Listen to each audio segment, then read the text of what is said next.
আজ রাত 9টার লাইভে স্বাগত জানাই।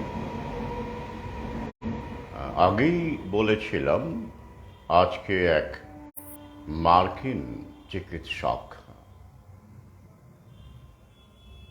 লড়াকু, প্রতিবাদী, তাকে নিয়েই আজকের এই গুরুত্বপূর্ণ লাইভ।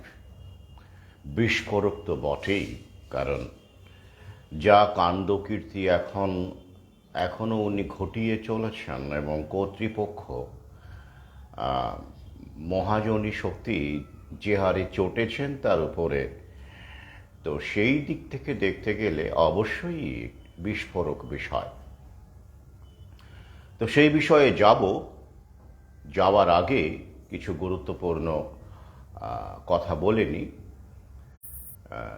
অনেকেই প্রশ্ন করছেন এখনও জাতীয় শিক্ষানীতির ওপরে কোনো আলোচনা বা কোনো লেখালেখি, যেহেতু এখন জাতীয় শিক্ষানীতি নিয়ে কিছু কিছু শিক্ষক গ্রুপেও তারাও বুঝতে পারছেন, হাড়ে হাড়ে টের পাচ্ছেন।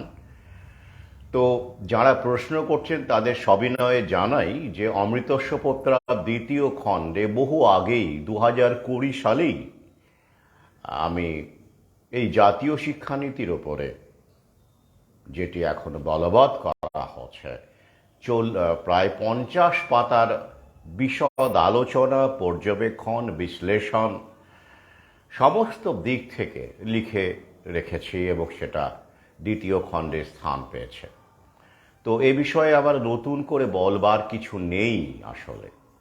তবুও কোনো কোনো ভিডিওতে খণ্ড খণ্ড কোনো বিষয় বা পোস্টে খণ্ড খণ্ড কোনো স্ট্যাটাস আমি দিচ্ছি, এই পর্যন্তই। কিন্তু বিশদ আলোচনা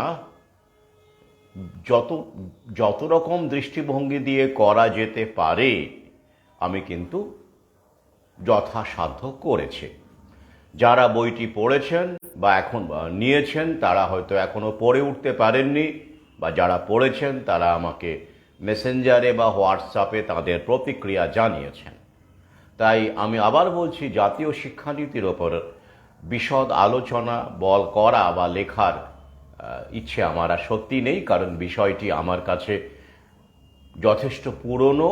এই নিয়ে আমি 3 বছর আগেই ঘাঁটাঘাঁটি করেছি এবং বিভিন্ন বিষয় তুলে দিয়ে আলোচনা করেছি।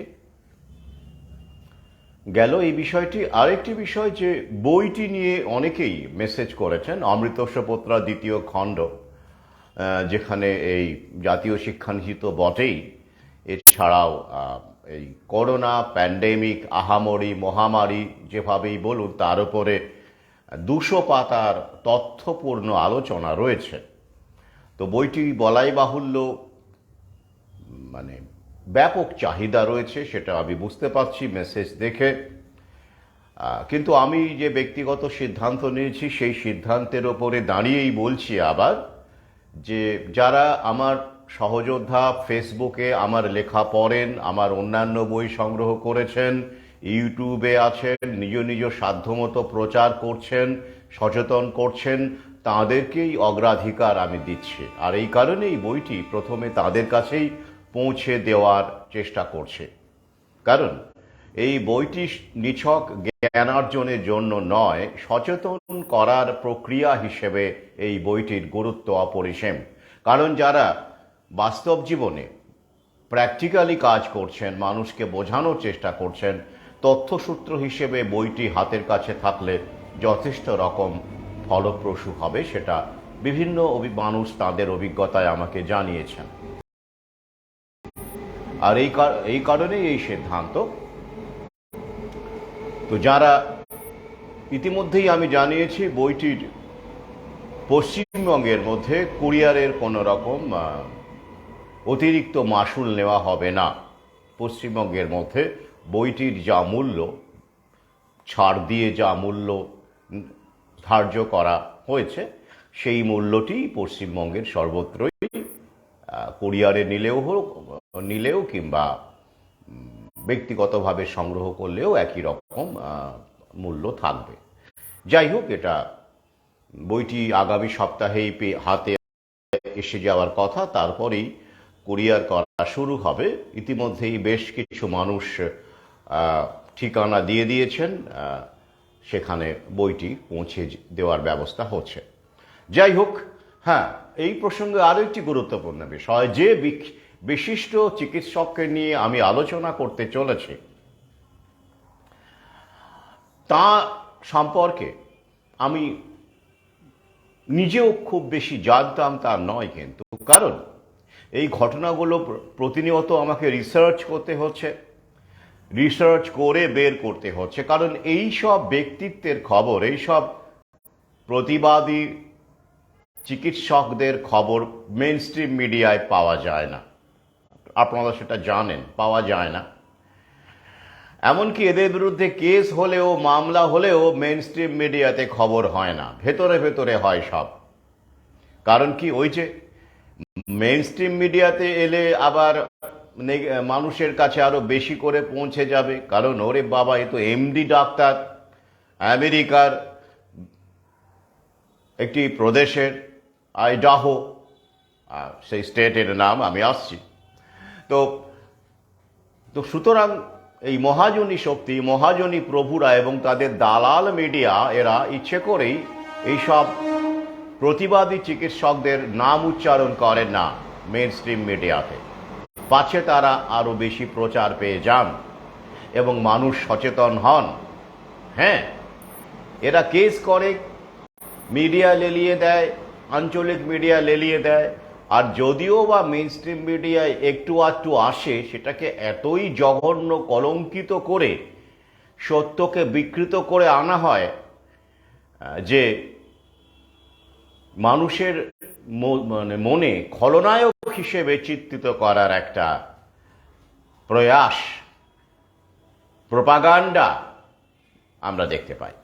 শুধু চিকিৎসক নন, যে কোনো ব্যক্তি যারা এই মহাজনী শক্তির বিরুদ্ধে সোচ্চার হয়েছেন এবং তাদের কর্মকাণ্ডে বাধা সৃষ্টি করেছেন, তাদের হয় মেরে সরিয়ে দেওয়া হয়েছে পৃথিবী থেকে চিরকালের জন্য,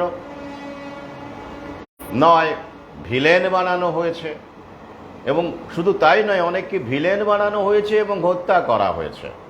অবশ্যই মিডিয়াকে তো পে করা হয়, অর্থনীতি, আমি বারবার বলেছি, অর্থনীতিকে নিয়ন্ত্রণ করেই এই যাবতীয় কর্মকাণ্ড পরিচালিত হচ্ছে।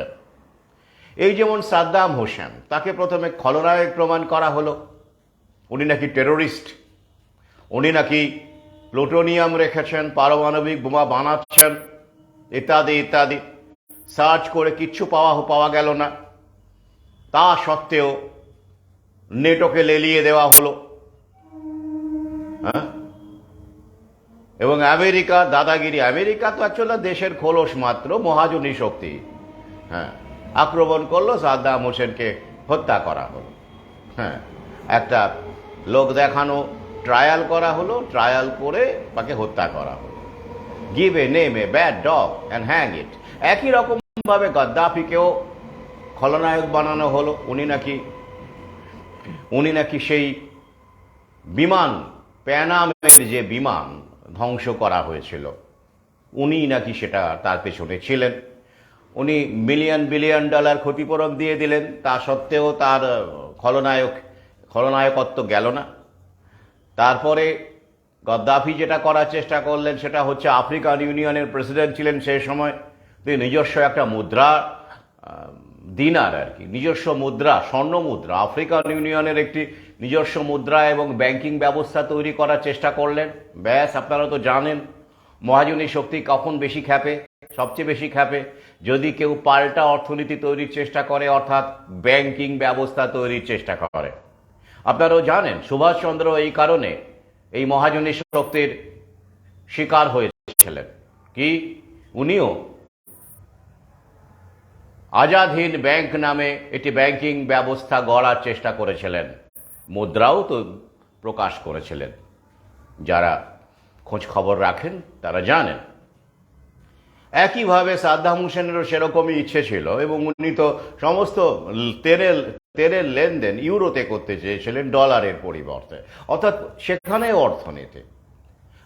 গাদ্দাফি তো বললামই। অর্থাৎ যে কোনো খলনায়ক যখনই মেইন স্ট্রিম মিডিয়া কাউকে খলনায়ক হিসেবে চিত্রিত করছে, তখন একটু প্রশ্ন করবেন, একটু দেখবেন, একটু খোঁজ খবর করবেন আসলে কি।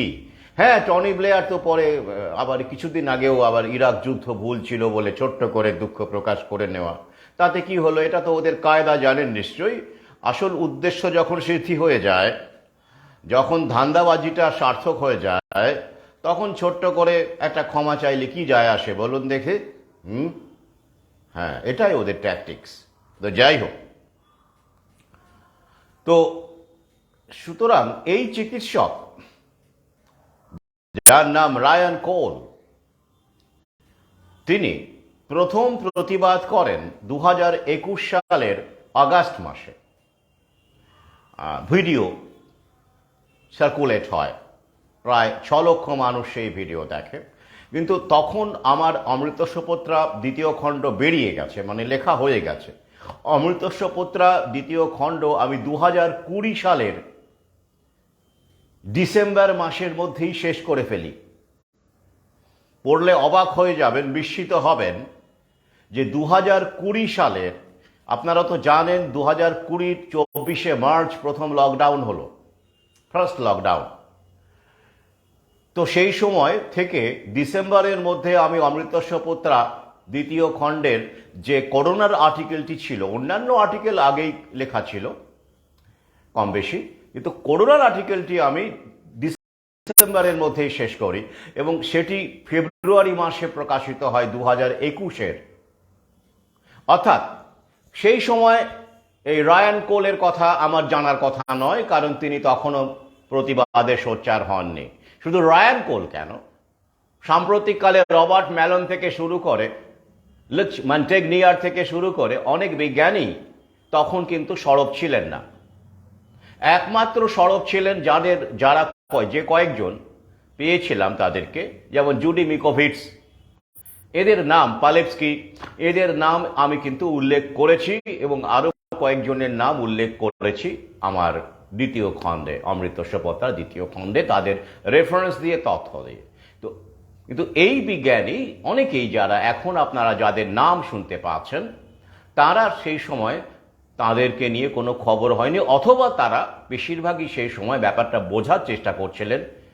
কারণ একটা দায়িত্ব তো থাকে, কোনো একটা বিষয় কি হচ্ছে না হচ্ছে, কারণ যেহেতু তারা একটা বিষয়, একটা ফিল্ডে আছেন, বিশেষজ্ঞ, সেটা স্টাডি না করে চট করে কোনো মন্তব্য করা তাদের পক্ষে সম্ভব নয়। এছাড়াও জল মাপতে হয়, পরিস্থিতি দেখতে হয়, অনেক কিছু দেখতে হয়। তাই আমি এখানে রায়ান কোলের কথাই বলছি, আইডাহোর বিশিষ্ট চিকিৎসক।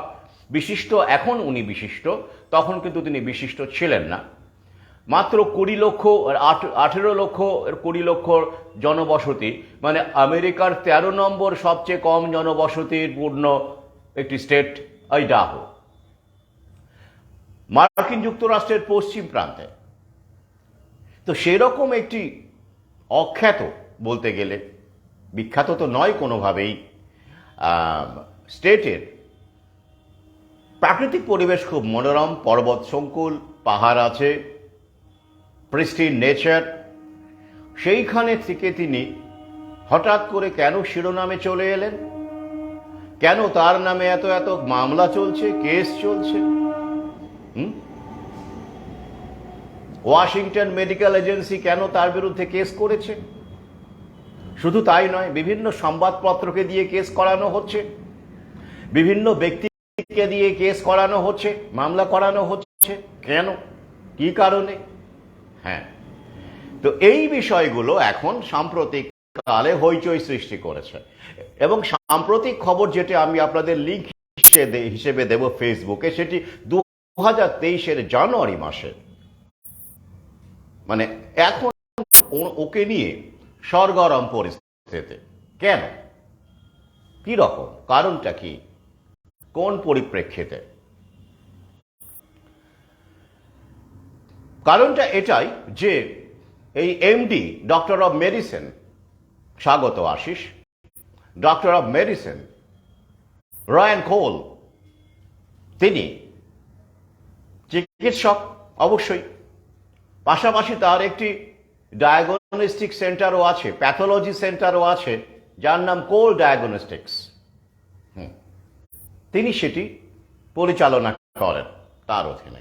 শুধু তাই নয়, করোনা প্যান্ডেমিক যখন এলো, মহামারী যখন এলো, তখন সরকার থেকে এই টেস্টের জন্য বিভিন্ন প্যাথোলজি সেন্টারকে আর্থিক সাহায্য করা হয়েছিল। সেটা জানেন, আমাদের দেশেও করা হয়েছে, বিভিন্ন রকম ইনফ্রাস্ট্রাকচারে খরচ করা হয়েছে, সরকারি জায়গায় তো দেওয়াই হয়েছে, এছাড়াও বেশ কিছু প্রাইভেট প্রতিষ্ঠানকেও দেওয়া হয়েছে স্বাস্থ্যবিধির কারণে, স্বাস্থ্যের নজরদারি করবার জন্য।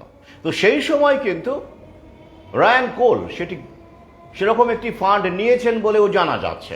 অর্থাৎ সেই সময় একদম প্রথম দিকে তিনি কিন্তু এই মেইন স্ট্রিম ভাষ্যের সঙ্গেই ছিলেন, অর্থাৎ তার মধ্যে কিন্তু সন্দেহ আসেনি।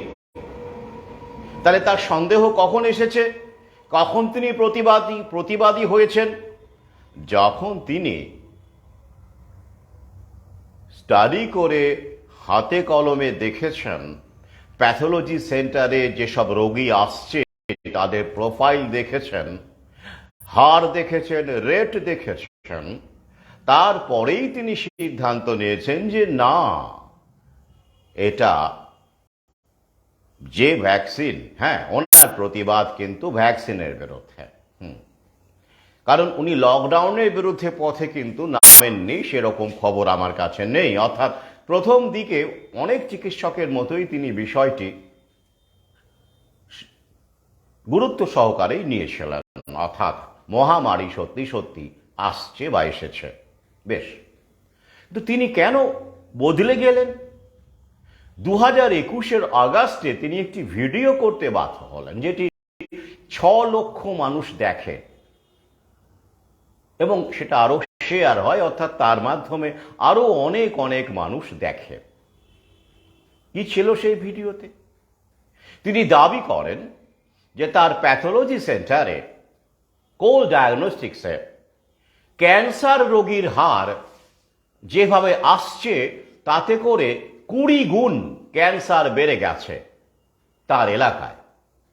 তার এলাকায় যে কেন বাড়লো, শুধু তার এলাকা নয়, তিনি ব্যাপারটাকে পরিষ্কার করে স্টাডি করে রিলেট করে দাবি করলেন এই গুঁজে দেওয়ার সঙ্গেই, গোঁজার সঙ্গেই, এই ডোজের সঙ্গেই ক্যান্সারের যোগ রয়েছে বলে তিনি দাবি করলেন।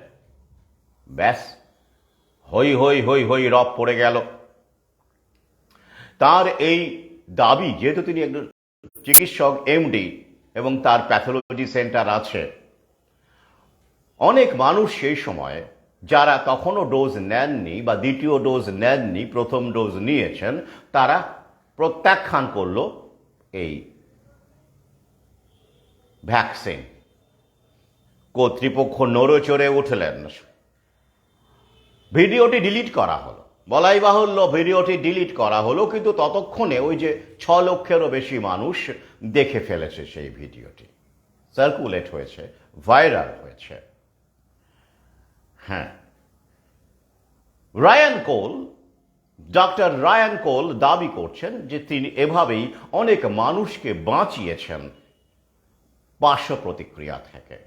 অনেক অনেক পার্শ্ব প্রতিক্রিয়ার মধ্যে ক্যান্সার একটি বড় রকমের পার্শ্ব প্রতিক্রিয়া।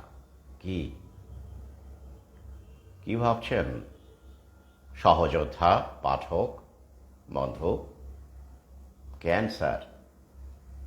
আসুন, রায়ান কোলকে ভুলে যান। আমি না হয় তাকে নিয়ে পরবর্তীকালে আরো তথ্যে আসছে, আমি তো লিঙ্কও দিয়ে দেব, দেখে নেবেন। আচ্ছা, আপনারা চারপাশে দেখছেন না কিছু কিছু দুয়ে দুয়ে চার ঘটনার? আমি তো দেখছি অনেক ঘটনা।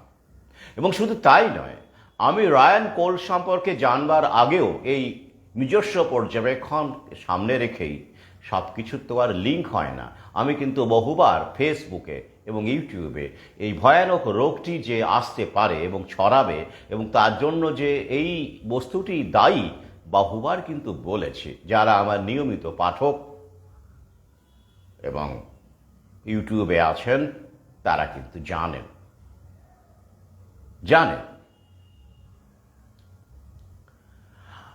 তো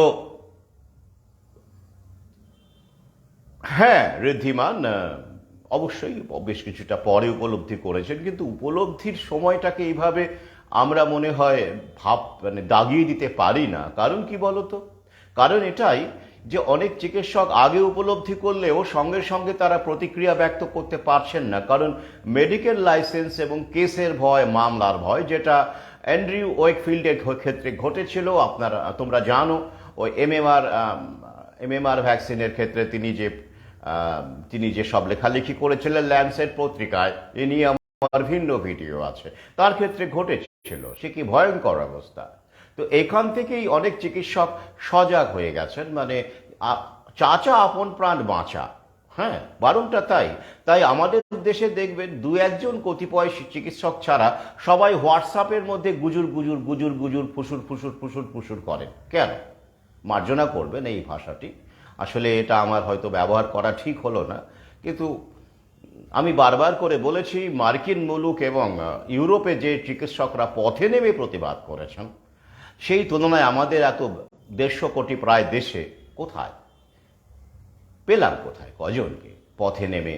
আমি মডার্ন মেডিসিনের চিকিৎসকের কথা বলছি, একজনকে আমি চোখের সামনে দেখেছি পথে নামতে, সরব হতে। মডার্ন মেডিসিনের চিকিৎসকের কথা বলেছি, বাকিরা মূলত সোশ্যাল মিডিয়াতেই সীমাবদ্ধ থেকেছেন। তাই এটা, আর সোশ্যাল মিডিয়া বলতে কি, ফেসবুকও ঠিক বলা যাবে না, অনেকেই বেশিরভাগই হোয়াটসঅ্যাপে সক্রিয় থেকেছেন, কারণ সেটা আরও বেশি প্রাইভেট এবং সেখানে আরও বেশি নিরাপত্তা আছে বলে তারা মনে করছেন। যাই হোক, তাদের ব্যক্তিগত সিদ্ধান্ত, তারা সেটা ভাবতেই পারেন, এভাবেই এগোতেই পারেন, তাতেও যদি কিছুটা মানুষের মঙ্গল হয় তাতেই বা খারাপ কি। কিন্তু রায়ান কোল সাহেব বলে ফেললাম, যাই হোক, ওই আর কি অভ্যেস হয়ে গেছে, slip of tongue. Ryan Cole 2021-এর অগাস্ট মাসে যখন এই ভিডিওটি সার্কুলেট হলো সোশ্যাল মিডিয়াতে, ভিডিও ডিলিট করা হলো, তখনও কিন্তু তার বিরুদ্ধে কেস হয়নি। হ্যাঁ, কারণ ওই তো সোশ্যাল মিডিয়াতে কি হলো, কি হবে, বড় জোর ভিডিওটি ডিলিট হবে, প্রোফাইল রেস্ট্রিক্ট হবে, তাই তো, আর কি করা যাবে? তাতে মহাপ্রভুরা ওইটুকু ওটা তাদের অস্ত্র, ওটা তো তুলে দিলেই হলো, ডিলিট করে দিলেই হলো। আবার ঝামেলায় করলে আবার প্রচার হয়ে যাবে বেশি, লোকে আরো বেশি জেনে যাবে বেশি। ওই জন্য প্রভুরা যথেষ্ট চালাক চতুর্থ ওরা, তাই ব্যাপারটা ঘাঁটাঘাঁটি কম করেন না। ও ডিলিট করে দেন, ঝামেলা চুকে গেল।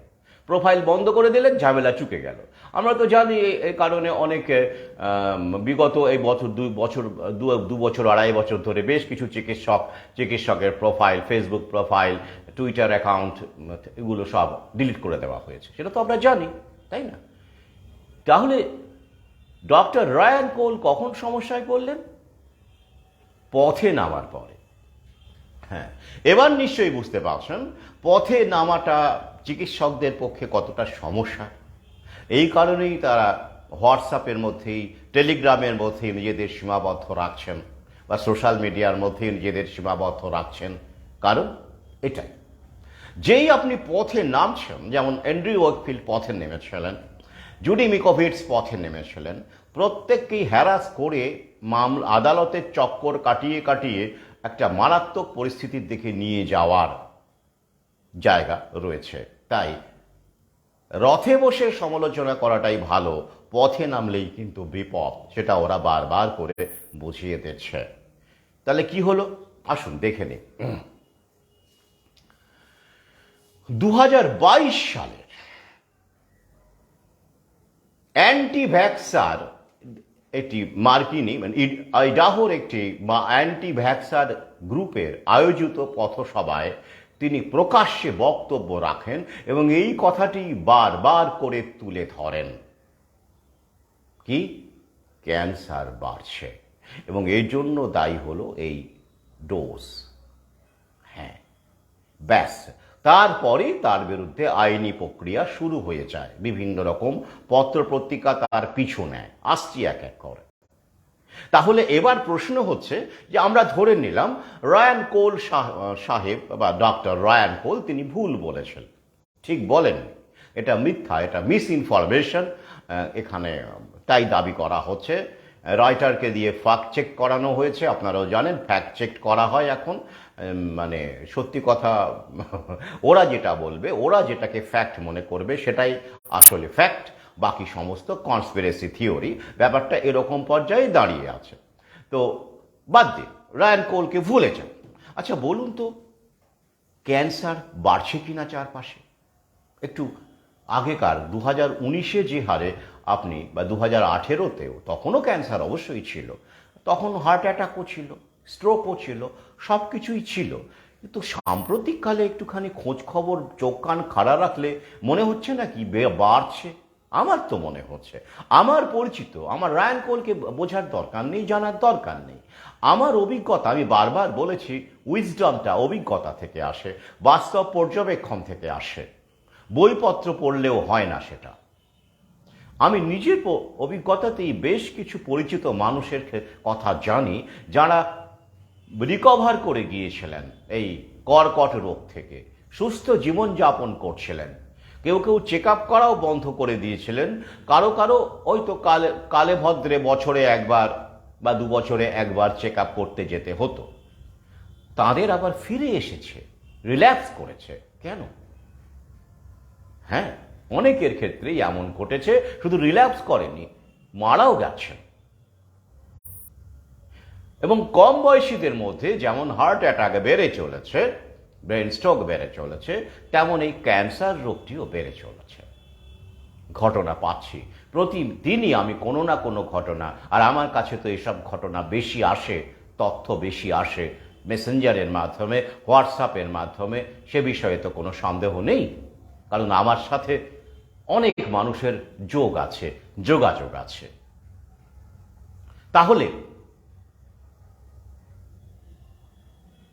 আর একটা বিষয় দেখুন, আপনি না হয় এই বিষয়টাও ভুলে যান। আর একটা বিষয় দেখুন, এই তো কিছুদিন আগে প্রায় 40,000 টাকারও বেশি ব্যয়বহুল, মানে একটি ইনজেকশন ক্যান্সার নিরাময়ের জন্য বেরিয়েছে। বিশেষ একটি ক্যান্সার, নামটা এই মুহূর্তে মনে পড়ছে না। শুধু তাই নয়, ক্যান্সারের ভ্যাকসিনও আসছে বলে প্রচার করা হচ্ছে, তৈরি হচ্ছে, প্রায় হয়েই এসেছে, বাজারে এলো বলে। কেন বলুন তো হঠাৎ করে ক্যান্সারের ভ্যাকসিন ঠিক এই সময়, ক্যান্সারের ইনজেকশন ঠিক এই সময়? কেন বলুন তো? 2-2 4 করলে কি দাঁড়াচ্ছে বলুন তো? কখন কোনো একটা প্রোডাক্ট হিসেবেই দেখুন, কখন বাজারে আসে? যখন চাহিদা হয়, তাই তো। তো ক্যান্সারের ভ্যাকসিন 10 বছর আগে চাহিদা ছিল না, 15 বছর আগেও চাহিদা ছিল না। তো এখন চাহিদা হবে, তাই ওরা বাজারে নিয়ে আসছে। চাহিদা কেন হবে? কি এমন ঘটে গেল? বিগত 5 বছরে মানুষের লাইফস্টাইল কি এমনটাই পরিবর্তন হয়েছে, এতটাই পরিবর্তন হয়েছে যে শুধু সেই কারণেই ক্যান্সার হবে? বাকিটা ভেবে নিন, প্রশ্ন করুন। সব সময় লিঙ্ক লাগে না, আসল লিঙ্কটা কাজ করে মাথার মধ্যে, মস্তিষ্কে, গ্রে ম্যাটার, হাইপোথ্যালামাস কাজ করে। তাই ওরা সব জানে হলে কি হতে চলেছে, কোন পার্শ্ব প্রতিক্রিয়া হতে পারে। তাই ওরা আগাম সব, বললাম না, অসুস্থ করাটা ওদের লক্ষ্য, সুস্থ থাকাটা আপনার চ্যালেঞ্জ। তাই ওরা সব সাজিয়ে রেখেছে যে এই রোগ হতে পারে, অতএব এই ড্রাগ, এই ইনজেকশন, এই ভ্যাকসিন আমাদের বানাতে হবে, তার ক্ষেত্র তৈরি রাখতে হবে। কারণ বাজার দর হতে বাধ্য। কারণ যখন আপনার পাড়াতে এরকম ঘন ঘন ক্যান্সারের কেস ধরা পড়বে, তখন আপনি ট্যাকের কড়ি খরচা করেও ক্যান্সারের ভ্যাকসিন কিনবেন। হ্যাঁ, কারণ আপনি তো দেখবেন ক্যান্সার হচ্ছে, যেমন করে করোনা রোগী আপনাকে টিভিতে দেখানো হয়েছিল। হ্যাঁ, আপনি ভয় পেয়েছিলেন। ওটা তো টেলিভিশন ছিল, মিডিয়া ছিল, তাই তো। সেটা আপনারা না হয় এখন জেনে গেছেন, বুঝে গেছেন, অনেকেই এখন বুঝতে পারছেন যে ব্যাপারটা ম্যানিপুলেটেড, এবং সেখানে মিডিয়াকে পে করা হয়েছিল এবং মিডিয়া সেইভাবে দালালিটা করেছে।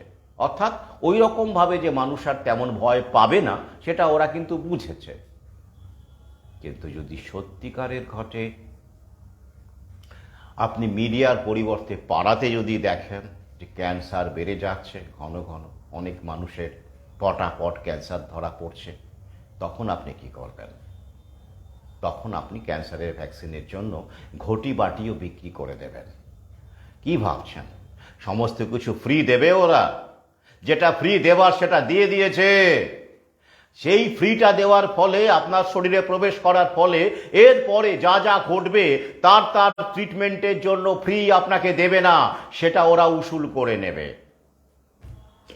যেটা ফ্রি দিলে বাকি মালগুলো বেচা যাবে সেইটা ফ্রি দিয়ে দিয়েছে। তাও ওরা ফ্রি দেয়নি, সরকারকে দিয়ে কি নিয়েছে? সরকার আপনার আমার ট্যাক্সের টাকাটা ওদের ভাঁড়ারে, কর্পোরেট ভাঁড়ারে গুঁজে দিয়েছে। হ্যাঁ, কারণ এই কর্পোরেটরাই তো আবার ভোটের টাকা পয়সা দেয়, নেতাদের হরিয়ালি তো কর্পোরেটরাই করে, তাই নয় কি? তারাই তো আবার তাদের বাঁচায়, সব কিছু করে। তো যাই হোক, তাহলে এরপরে খেয়াল করে দেখবেন ক্যান্সারে কত বড় একটা, ইতিমধ্যেই ক্যান্সার ট্রিটমেন্ট, কেমোথেরাপি থেকে শুরু করে পৃথিবীর সবচেয়ে বড় বিজনেসের একটি বিজনেস, ব্যবসা স্বাস্থ্য খাতে, স্বাস্থ্যক্ষেত্রে। ইউরোপে, আমেরিকায় তো আগেই সেই ভয়ঙ্কর আকার ধারণ করেছে, কারণ ওরাই সবচেয়ে বেশি এই আধুনিক চিকিৎসা পদ্ধতি, আধুনিক ড্রাগ গ্রহণ করে, ভ্যাকসিন গ্রহণ করে। সেই তুলনায় আমাদের দেশের মানুষ হাসপাতাল থেকে শুরু করে এই তথাকথিত আধুনিক চিকিৎসা ব্যবস্থার, আধুনিকের কথা বলছে, এড়িয়েই চলেছে, বা ইচ্ছে থাকলেও সুযোগ গ্রহণ করতে পারেনি। সেটা একদিক থেকে শাপে বর হয়েছিল, কিন্তু এবার তো সেটা ঘটেনি। এই আহামরিকে সামনে রেখে সবার সিংহভাগ ভারতীয় শরীরেই কিন্তু গুঁজে দেওয়া হয়েছে। তাই পার্শ্ব প্রতিক্রিয়া ধনী দরিদ্র দেখে আসবে না, আসবে যাদের আসার তাদের আসবে। ইমিউন সিস্টেম থেকে শুরু করে বিভিন্ন বিষয়, সময়, অনেক কিছুর উপর নির্ভর করছে, সেটা কিন্তু আমরা দেখতে পাচ্ছি। আর তাই ক্যান্সার ইন্ডাস্ট্রি যে আগামীতে ফুলে ফেঁপে উঠবে এবং সুপার স্পেশালিটি ক্যান্সার হাসপাতাল যে আরও বাড়বে সেটা ওরা জানে, বাড়াতে হবে। আর তাই ওরা কিন্তু সমস্ত রকম ব্যবস্থা করে মাঠে নেমেছে। আমার এটা বিশ্লেষণ, আপনারা একমত নাও হতে পারেন, আমি তো আর চিকিৎসক নই। তো সেদিনই আমার একটা সময় তার প্রতি আমার একটু ভালোবাসা ছিল বলতে গেলে, কিন্তু এই যে বাস্তব পরিস্থিতি এলে তো ভালোবাসা, শ্রদ্ধায় সমস্ত কিছু চুরমার হয়ে যায়। হ্যাঁ, কারণ আমাদের অনেক ক্ষেত্রেই আমরা যে মতামতগুলো পোষণ করে থাকি সেগুলো প্রিকনসেপ্ট। আমরা কিন্তু পরিস্থিতি, তথ্য, যুক্তি, বিশ্লেষণ দিয়ে কিছু বুঝি না, খুব কম মানুষই সেটা বুঝি। বেশিরভাগই আমরা পূর্ব প্রথিত কোনো ধারণা আমাদের মধ্যে লালন করে থাকি এবং সেটাকেই বিশ্বাস করে এগিয়ে যাই। এবং কোনো লেখক যখন তার সঙ্গে সুর মিলিয়ে কিছু লেখেন তখন তিনি আমার প্রিয় হয়ে ওঠেন, বা তিনি আপনার প্রিয় হয়ে ওঠেন। যেই সেই সুরটা কেটে যায়, বেসুরো কিছু কথাবার্তা উনি বলতে শুরু করেন, তখন তিনি আপনার অপ্রিয় হয়ে ওঠেন, বা শত্রু হয়ে ওঠেন, বা বিপক্ষ হয়ে ওঠেন। এটাই তো বাস্তব। তো যাই হোক, তো এরকম অনেক মানুষ যারা আমার একসময় প্রিয় পাঠক ছিলেন বা বিভিন্ন ক্ষেত্রে দেখা সাক্ষাৎ হতো, তারা এই করোনা প্যান্ডেমিক আবহে তারা তো অনেকেই, এখন অবশ্য কেউ কেউ হাড়ে হাড়ে টের পাচ্ছেন, সংখ্যাটা আগামীতে আরও বাড়বে আমার দৃঢ় বিশ্বাস। তারা মার্জনা চাইছেন, ক্ষমা চাইছেন, দেখা করছেন। কিন্তু এখনও তো কেউ কেউ আছেন যাদের ঘরে এখনও আগুনটা ঠিকঠাক লাগেনি বলে তারা এখনও টেরটা পাচ্ছেন না। তো সেদিন এরকমই একজন বললেন যে আপনি তো সাহিত্যিক, আপনি তো চিকিৎসক নন, তো আপনার কথা কি করে মানি বলুন দেখি। তো আমি তখন বললাম, আচ্ছা আপনি তো মেট্রো রেলের ড্রাইভার, হ্যাঁ উনি পেশাতে তাই, আপনি তো ট্রেন চালান, তাহলে আপনি কি করে সাহিত্যিক হলেন? হ্যাঁ, উনি আবার সাহিত্যিকও বটে, উনি বইটইও লেখেন। তো যাই হোক, তো তাহলে ড্রাইভার হয়ে যদি আপনি সাহিত্যিক হতে পারেন, তাহলে একজন সাহিত্যিক হয়ে কেন চিকিৎসাবিদ্যা নিয়ে আলোচনা করতে পারেন না, পড়াশোনা করতে পারেন না? তিনি ভাইরোলজিটা পড়তে পারেন না, অ্যানাটমিটা পড়তে পারেন না? কি সমস্যা রয়েছে? তো যাই হোক, তো এই যে জায়গাটা আমি ওই জন্য বারবার করে বলি, যারা এখনো এরকম প্রিকনসিপ্ট ধারণা নিয়ে বসে আছেন তারা আমার কথা নাই মানতে পারেন, আগামীর ওপর ছেড়ে দিন। আপাতত আমরা এমডি বিশিষ্ট চিকিৎসক রায়ান কোলের কথাতেই ফিরে আসি এবার উদ্ধৃতি দিয়ে আপনাদের সামনে তুলে ধরব, কারণ উদ্ধৃতিগুলো জরুরি। খবরটা কি রয়েছে, এটা সান বলে একটি পত্রিকা, আইডাহো ক্যাপিটাল সান পত্রিকাতে খবরটি বেরিয়েছে। এছাড়াও আমি আরও লিঙ্ক দিয়ে দেব। কি, Idaho doctor who falsely links COVID-19 vaccine to cancer has misdiagnosed 2 patients. হ্যাঁ, কি আছে যে যিনি, এবার এটা কি, তিনি যখন এই ইতিমধ্যেই অ্যান্টিভ্যাক্সারদের কাছে প্রিয় মুখ হয়ে উঠেছেন, লড়াকু যোদ্ধা হয়ে উঠেছেন, তখন তার বিরুদ্ধে মানে খলনায়ক বানানোর জন্য এই খবরটি কি, তিনি নাকি 2জন নারীকে ভুল মানে ডায়াগনোসিস করেছেন। মানে কোর ডায়াগনস্টিক্স বলে যে সংস্থা আছে, প্যাথোলজি সেন্টার, সেখানে নাকি 2টি নারীকে ক্যান্সার নেই অথচ ক্যান্সার বলে বলা হয়েছে। এরকম সেই নারী, একটি নারী আরেকজন নারীও, এবং এরা কেউই পরিচয় নাকি দেননি এই সান পত্রিকার কাছে। তারা নাকি একটি নারী নাকি ওয়াশিংটন মেডিকেল এজেন্সিকে অভিযোগ জানিয়েছেন, সেখানেও তার নাম উল্লেখ করা হয়নি, এবং আরেকটি নারী নাকি এই সান পত্রিকার দপ্তরে অভিযোগ জানিয়েছেন, সেখানেও তার নাম উল্লেখ করা হয়নি। কি অভিযোগ? না, তাদের ক্যান্সার ছিল না। তা সত্ত্বেও এই কোর ডায়াগনস্টিক্স, যেটা রায়ান কোলের সংস্থা, তারা নাকি তাদেরকে এরকম ভুল ডায়াগনস্টিক্স ক্যান্সার বলে জানিয়ে দিয়েছিল, ইত্যাদি ইত্যাদি। তা এবং এখান থেকে পত্রিকাটি কি সিদ্ধান্ত নিচ্ছে বলুন তো, যে এইরকম নাকি মিথ্যে ক্যান্সার রোগী বাড়িয়ে বাড়িয়ে, মানে ক্যান্সার হয়নি তবু ক্যান্সার হয়েছে এইরকম করে খবর ছড়িয়ে ছড়িয়ে রায়ান কোল মহাশয় নাকি ক্যান্সার বাড়াচ্ছেন। কি হাসির কথা বলুন দেখি। 2টি মাত্র ঘটনা যদি সত্যিও হয়ে থাকে, এরকম মিস ডায়াগনোস, যেটাকে বলা হয় মিস ডায়াগনোস, তো হয়েই থাকে, আমাদের দেশেও হয়। অনেক ক্ষেত্রেই আমি শুনেছি যে ক্যান্সার ধরা পড়লো, তারপর সাউথে চলে গেল, সিএমসি ভেলোর বলে একটি সংস্থা আছে, আপনারা জানেন, আমি অনেকের মুখেই নাম শুনেছি, ভালো চিকিৎসা করে নাকি এরকম। আমি কিন্তু ব্যক্তিগত অভিজ্ঞতা নেই আমার, হ্যাঁ অনেকের কাছে শুনেছি এটুকু।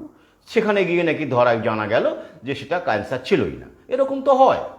তো কিন্তু যেহেতু ঘটনাটা ঘটেছে রায়ান কোলের সঙ্গে, তিনি নাকি এরকম মিথ্যে রিপোর্ট দিয়ে নাকি ক্যান্সারের সংখ্যা বাড়াচ্ছেন। এইভাবে বাড়ানো যায়? কজনের বাড়াবেন? চারদিকে তাকালেই তো আমরা দেখতে পাচ্ছি। এখানে কি এই যে আমাদের চারপাশে এত এত ক্যান্সার রোগী বেড়ে যাচ্ছে, পরশুদিনই খবর পেলাম, আমার এক সহযোদ্ধা জানালো 42 বছরের একজন তার সহকর্মী, তার ক্যান্সার ধরা পড়েছে। তো এই ক্যান্সারটা কি রায়ান কোল সাহেব এসে ডায়াগনাইজ করেছেন?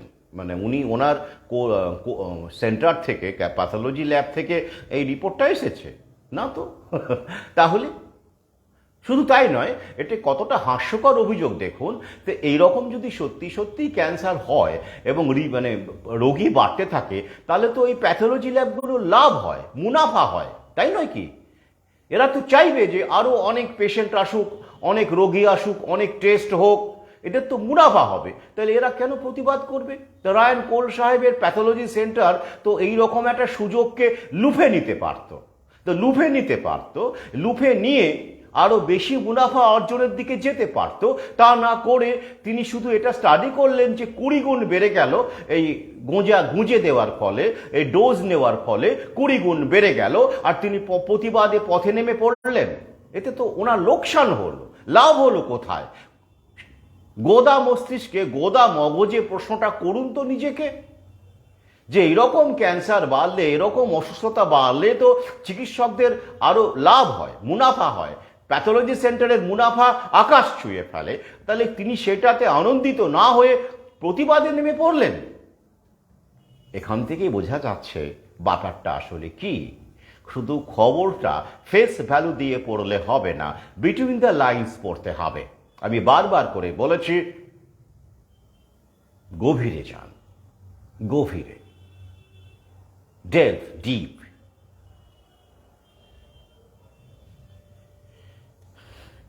আচ্ছা, এবারে আসুন জানুয়ারি মাসের 23 তারিখ, ওয়াশিংটন ডিসি, 2022 সাল। সেখানে ডক্টর রায়ান কোল বক্তব্য রাখেন। কিসে? সেখানে একটা র্যালি হচ্ছিল ওয়াশিংটনে। র্যালিটার নাম কি? Defeat the ম্যান্ডেটস। হ্যাঁ, জানেন নিশ্চয়ই আমেরিকায় ভ্যাকসিন ম্যান্ডেট আনার চেষ্টা হয়েছিল। ডোনাল্ড ট্রাম্পকে অপসারণ করার পরে কে ক্ষমতায় এসেছেন? জো বাইডেন, অশীতিপর সেই বৃদ্ধ মানুষটি। তিনি প্রথম দর্শন দেওয়ার সময় থেকেই সেই যে মাস্কটি গুঁজেছেন মুখে, তারপরে আমি কখনো তাকে মাস্ক ছাড়া দেখিনি, যেটা ট্রাম্প একদমই করতেন না। ট্রাম্প এই কারণে অপ্রিয় হয়ে উঠেছিলেন। তো যাই হোক, জো বাইডেন সাহেব বহু চেষ্টা করেছিলেন ভ্যাকসিন ম্যান্ডেট আনার, মানে বাধ্যতামূলক করার, ম্যান্ডেটরি করবার। কিন্তু আমেরিকান পাইলট থেকে শুরু করে জনতা, তারা কিন্তু রুখে দাঁড়িয়েছিলেন এবং প্রতিবাদ করেছিলেন। বেশ কিছু চিকিৎসক পথে নেমেছিলেন এবং মিছিল হয়েছিল। আইডাহোতেও এরকম একটি মিছিল হয়েছে, ওয়াশিংটনে হয়েছে, নিউ ইয়র্কে হয়েছে, আমেরিকার সর্বত্র হয়েছে। ট্রাম্পকে আবার প্রজেক্ট করা হচ্ছে, তো ট্রাম্পকে প্রজেক্ট করা হবেই। ট্রাম্প হাঁটু গেড়ে বসলে তো প্রজেক্ট করা হবে, তো এই নিয়ে কথা বলেছে। ইতিমধ্যেই আমি উত্তর দিয়েছি। যারা যারা এসব হোয়াটসঅ্যাপ করছে, তারা ওই গভীরে না গিয়ে ওই উপর খবরগুলো করছে। পরবর্তীকালে যে ট্রাম্প আসবে, তিনি সেই আগের ট্রাম্প থাকবেন না, বলাই বাহুল্য। নাহলে প্রজেক্ট করবে নাকি? ওদের খেয়ে দিয়ে কাজ নেই? Common sense. ট্রাম্প মানে ওই চেহারাটা ট্রাম্প নয়।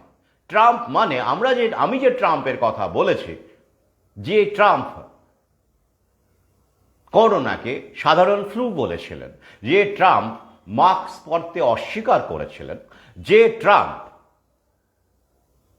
প্যারিস প্রোটোকল থেকে আমেরিকাকে বের করে এনেছিলেন, যে প্যারিস প্রোটোকলে জিরো কার্বন এমিশনের কথা বলা হয়েছে, এবং শিল্পক্ষেত্র থেকে শুরু করে অটোমোবাইল ক্ষেত্রে যেমন ব্যাটারি চালিত কার, এই গাড়ি, এই সমস্ত কিছুকে এজেন্ডার মধ্যে আনা হয়েছে। তো সেই প্যারিস প্রোটোকল, সেখান থেকে মার্কিন যুক্তরাষ্ট্রকে বের করে এনেছিলেন ডোনাল্ড ট্রাম্প। তার একটাই যুক্তি ছিল যে এর ফলে এই প্রোটোকল লাগু হলে আমেরিকায় মিলিয়ন মানুষ চাকরি হারাবে, অটোমোবাইল সেক্টরেই কয়েক মিলিয়ন চাকরি হারাবে। কারণ ওই সেক্টরে তো আর ওই গাড়ি তৈরি হবে না, কারণ টেকনোলজিটাই তো আর থাকছে না। তাহলে গ্যারেজ মেকানিক থেকে শুরু করে ম্যানুফ্যাকচারিং জব থেকে শুরু করে প্রফেশনাল থেকে শুরু করে মিলিয়ন মানুষ আমেরিকায় কর্মহীন হবে। সেটা ট্রাম্প বলেছিলেন এবং সেখানে বক্তৃতার রেকর্ড আছে আমার কাছে, সেটা তার ট্রান্সক্রিপশন আছে আমার কাছে। আমি ডিটেলিংয়ে পড়েছি, আলোচনা করেছি বিভিন্ন ক্ষেত্রে। তাহলে সেই ট্রাম্পকে ওরা আবার নিয়ে আসবে যদি না উনি এই সমস্ত কিছুকে পরিবর্তন না করে প্রভুদের পায়ে না পড়েন, যেমন জো বাইডেন পড়েছেন। স্বাভাবিক ঘটনা। ট্রাম্প সেটা উপলব্ধি করেছেন যে দরকার নেই বাবা, ক্ষমতাটা উপভোগ করি একটু, মার্কিন রাষ্ট্রপতি বলে কথা, তাই তো, তাই তাকে প্রজেক্ট করা হচ্ছে। আমি চ্যালেঞ্জ দিলাম, ট্রাম্প যদি আবার ইলেকশনে জেতে, সেই ট্রাম্পকে যদি আপনি দেখতে পান, মানে আগের যে ট্রাম্প যেভাবে কাজ করেছেন, তাহলে আমি লেখালেখি ছেড়ে দেবো, ভিডিও করাও ছেড়ে দেবো। তাহলে ট্রাম্পের মৃতদেহ আসছে, মানে ট্রাম্পের মতো দেখতে আরেকটা লোক আসছে। ট্রাম্প যে কারণে ডোনাল্ড ট্রাম্প হয়ে উঠেছিলেন, সেই ডোনাল্ড ট্রাম্প আর থাকবে না। ক্লিয়ার হলো? এমন ব্রাজিলের রাষ্ট্রপতি বলসোনারোকেও সরিয়ে দেওয়া হয়েছে, কারণ উনিও প্রথম দিকে লকডাউন মানেননি এবং রীতিমতো অফিস কাচারি খোলা রেখেছিলেন, কেবলমাত্র বৃদ্ধ মানুষদেরকে বেরোতে বারণ করেছিলেন। দিব্যি চলছিল। কিন্তু এতে করে মহাপ্রভুরা খেপে গেলেন এবং আলটিমেটলি কি হলো, তার উপর চাপ সৃষ্টি হলো। এবং সেক্ষেত্রে কিন্তু বলসোনারো পরিষ্কার আবার তাও বললেন যে তার অধীনে যে অন্যান্য প্রভিন্স ছিল, সেখানে যারা লকডাউন করছিলেন তাদেরকে সতর্ক করে দিয়ে বললেন, এতে করে গরিব মানুষের সমস্যা হচ্ছে, অনেক মানুষ বিপদে পড়ছেন, এর কোনো দরকার নেই, লকডাউনের কোনো দরকার নেই, এমনও বলেছিলেন। সে সমস্ত তথ্য আমার কাছে আছে। তো বলসোনারোকে চলে যেতে হলো। এবার বলসোনারো যদি এবং তিনি কিন্তু পরিষ্কার করে এতটাই আত্মবিশ্বাসী ছিলেন মানুষ, কারণ এই ভোটে কারচুপি হয়েছিল, ডোনাল্ড ট্রাম্পের সময়ও হয়েছে, পরিষ্কার কথা, এটা জানা কথা। ইলেকশন তো ওরাই চালায়। আমরা ভাবি যে আমরা জনগণের ভোটে আমাদের সরকার নির্বাচিত হয়, মোটেই নয়, ওরা সরকার নির্বাচন করে। তো যাই হোক, তো তখন বলসোনারো কিন্তু আত্মবিশ্বাসী ছিলেন যে ঈশ্বরও আমাকে হারাতে পারবে না, এমনটাই উনি বলেছিলেন। ঈশ্বরও আমাকে হারাতে পারবে না। তাহলে কি দাঁড়ালো? তিনি উপলব্ধি করেছেন যে এই মাটিতে, পৃথিবীতে যারা আছেন তারা ঈশ্বরের চাইতেও বেশি শক্তিশালী, অন্তত এই মুহূর্তে। তাই তিনি যদি আবার হারটার মেনে নেন, তাহলে তাকেও প্রজেক্ট করা হবে, অসুবিধে কি আছে? লুলা এসেছে এখন, বামপন্থী লুলা। লুলা এখন পুরো দমে একেবারে প্যান্ডেমিক কর্মসূচি বিধি মোতাবেক কাজ করে চলেছেন, এজেন্ডা 2030 মোতাবেক কাজ করে চলেছেন, জানেন তো সেটা, তাই তো?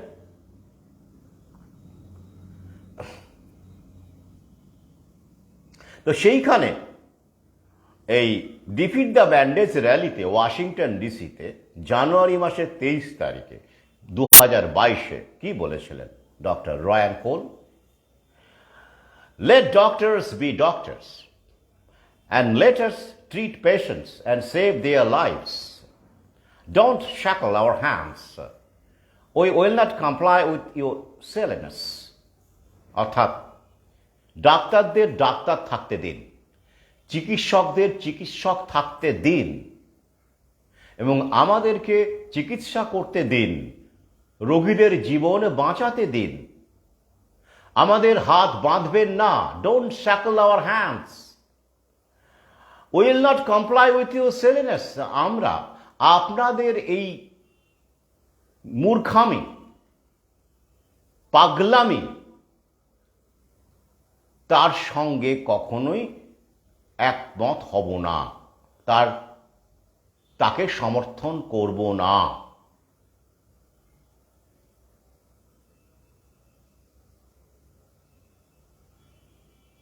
ও লাভ নেই, ও সব আমি বহু দেখেছি, আগামী কথা বলবে, তাতে কি যায় আসে? অবশ্যই ট্রাম্প নিশ্চয়ই ভেতরে ভেতরে কোনো শক্তি, যারা মহাজনী শক্তির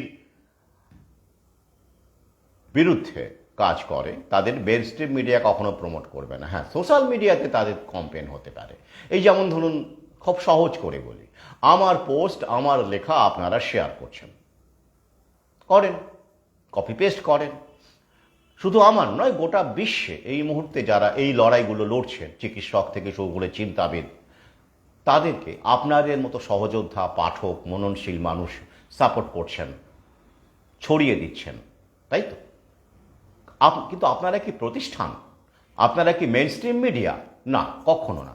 আপনারা ব্যক্তি, ইন্ডিভিজুয়াল, ফ্রি থিঙ্কিং ইন্ডিভিজুয়াল, যারা মনে করছেন যে আমি বা আমাদের মতো কিছু মানুষ সত্য কথা বলছেন।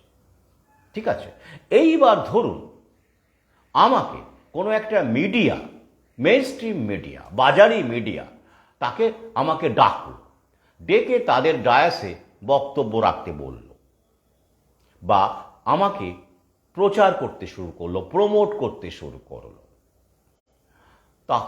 তখন কি লোকটা আমি থাকবো?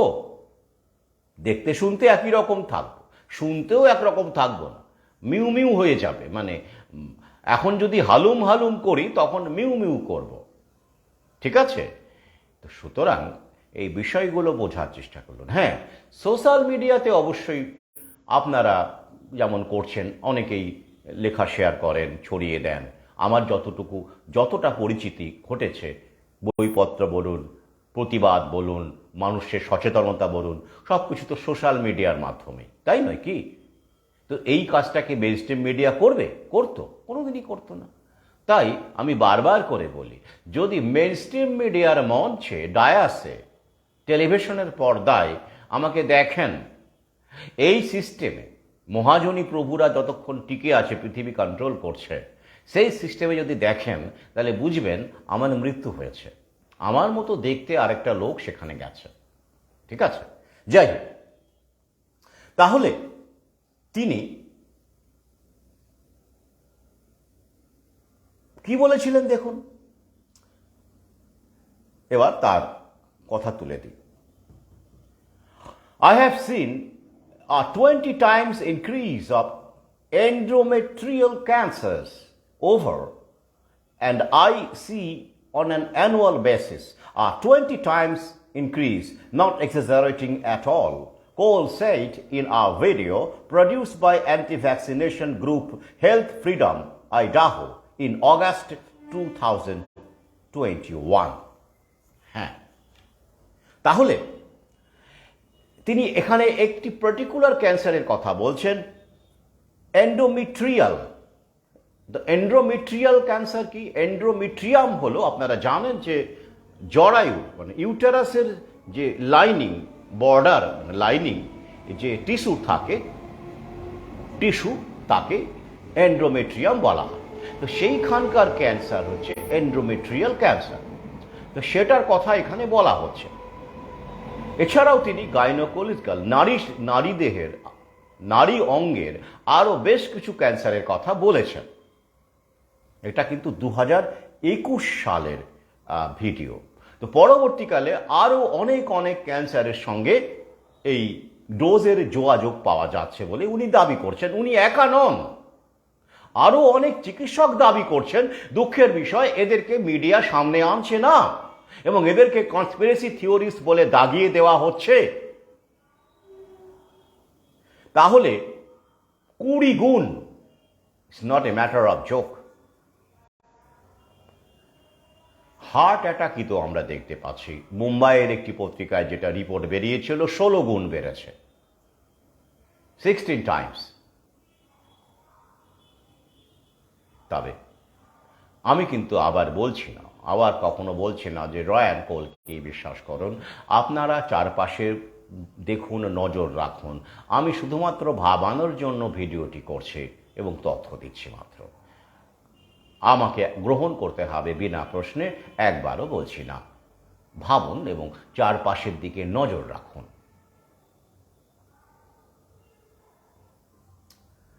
এইবার রায়ান কোল যে গবেষণা বা রিসার্চের কথা বা যেসব তথ্যের কথা বলছেন, মোদ্দা কোথায় কি? এটা খুব কমন সেন্সের বিষয়। এটা কি হলো, যা কিছু আপনার ইমিউনিটিকে দুর্বল করে দেয়, ইমিউন সিস্টেমকে দুর্বল করে দেয়, আর ইমিউন সিস্টেম যখন দুর্বল হয়ে যায় তখন আপনার শরীরে অজস্র রোগ দেখা যায়, অপরচুনিস্ট ইনফেকশন দেখা যায়, তাই তো? এটা খুব স্বাভাবিক ব্যাপার। এই যেমন ধরুন না কেন, আমরা প্রতিদিন প্রতি মুহূর্তেই কোনো না কোনো কার্সিজনের মধ্যে দিয়েই আছি। কারণ কার্সিজন মানে হচ্ছে, আপনারা জানেন যে ক্যান্সার ক্রিয়েট করতে পারে এমন কোনো বস্তুকে বা সাবস্ট্যান্সকে বলা হয়। তো যাই, তো তা সত্ত্বেও আমাদের ক্যান্সার হয় না কেন সবসময়? কারণ আমাদের ইমিউন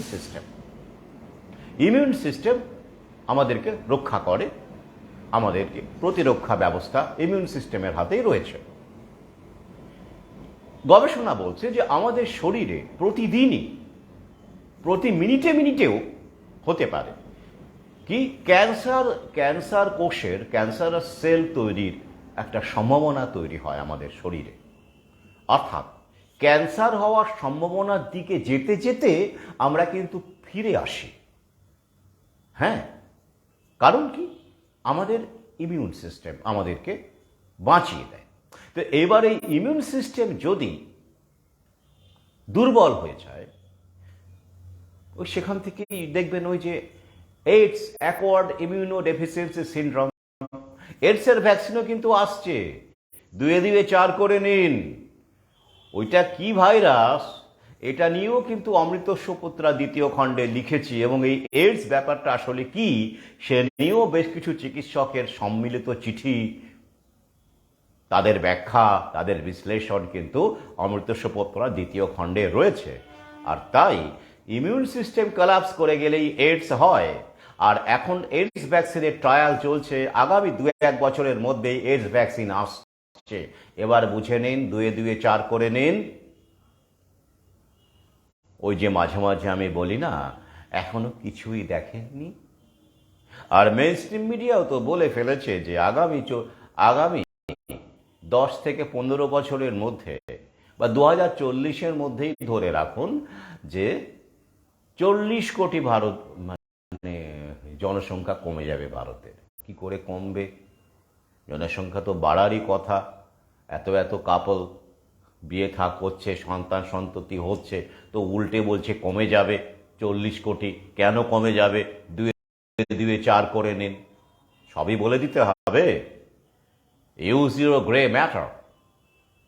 তো যাই হোক, তো এই যে রয়ান কোল চিকিৎসক এমডি, তিনি যে বক্তব্য রেখেছেন তাকে খণ্ডন করেছেন কে? হ্যাঁ, আসুন। কি? ডক্টর গিগি গোর্নভাল বলে এক বিজ্ঞানী, তিনি আবার সিনিয়র স্কলার। কোন প্রতিষ্ঠানের স্কলার? নাম শুনলেই বুঝে যাবেন, দুয়ে দুয়ে 4 করে নেবেন। যারা আমার সহযোদ্ধা আছেন, পাঠক আছেন, তারা ধরে ফেলবেন উনি কোন সংস্থায় আছেন। John Hopkins Center for Health Security. হ্যাঁ, হপকিন্স নাম শুনলেই বুঝে যাবেন আসল কাণ্ডটা কি হচ্ছে। হপকিন্স, এই হপকিন্সের সঙ্গে যুক্ত এই চিকিৎসক এবং তিনি বিজ্ঞানী, মানে ইমিউনোলজি এক্সপার্ট একেবারে, মানে অবশ্যই হপকিন্স বলে কথা, ইমিউনোলজি এক্সপার্ট। কি বলছেন?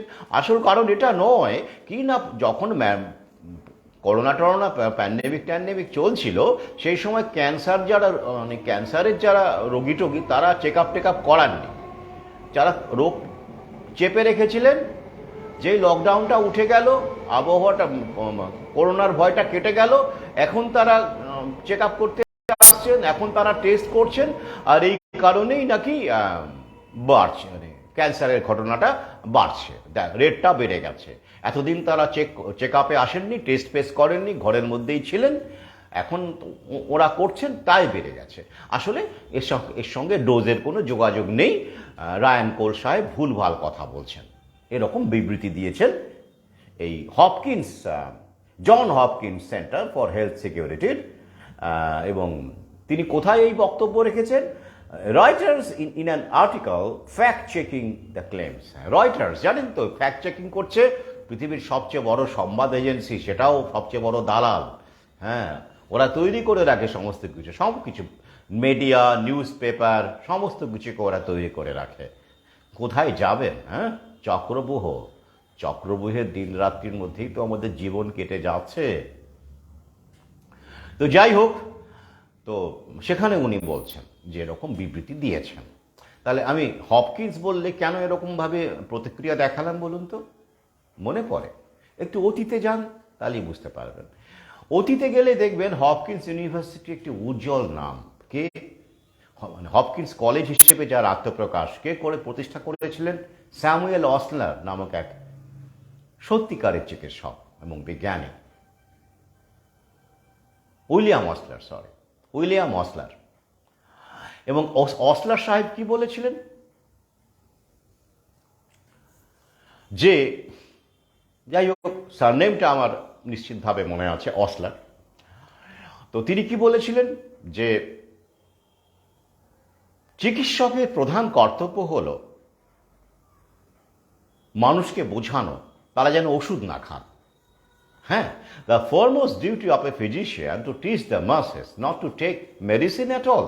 ভাবুন, তাহলে কি মহান প্রাণের ডাক্তার ছিলেন এই অসলার সাহেব, যিনি বলেছিলেন যে চিকিৎসকদের প্রধান কর্তব্য হলো মানুষকে বোঝানো তারা যেন ওষুধ না খান। তিনি হপকিন্স কলেজ প্রতিষ্ঠা করেন। এবং সেখানে কেন প্রতিষ্ঠা করেন? হাতে কলমে এই বিদ্যা শেখানোর জন্য তার ছাত্রদেরকে, এই সচেতনতা ছড়িয়ে দেওয়ার জন্য, যে তোমরা গ্রামে গঞ্জে গিয়ে এটা প্রচার করো যে জনগণ যেন ওষুধ না খায়। এইভাবে উনি তালিম দিতেন তার ছাত্রদের। তার জন্য একটা আড্ডা, বসার জায়গার দরকার ছিল এবং বেসিক অ্যামিনিটিজের দরকার ছিল, যেগুলো না করলেই নয়। সেই চিকিৎসা ব্যবস্থা সেখানে ছিল কলেজ, এবং মূল বিষয় ছিল এই মানবিকতা পৌঁছে দেওয়া, সত্যটা পৌঁছে দেওয়া। সেই উদ্দেশ্যেই হপকিন্স কলেজ।